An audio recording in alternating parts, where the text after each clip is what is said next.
Thanks, good morning, and a very happy Independent Day to all of you. Myself, Rohini, today as we gather to celebrate Independent Day, whole India. It celebrating its 78th Independent Day.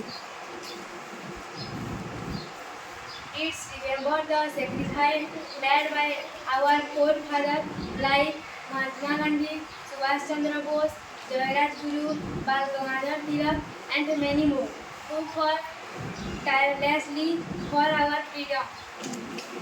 Independence is not just about being free from external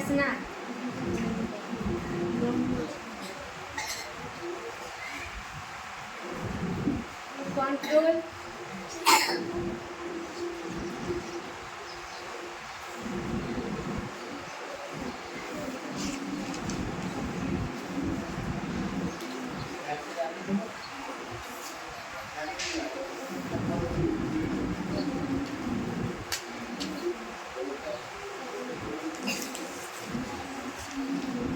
Control is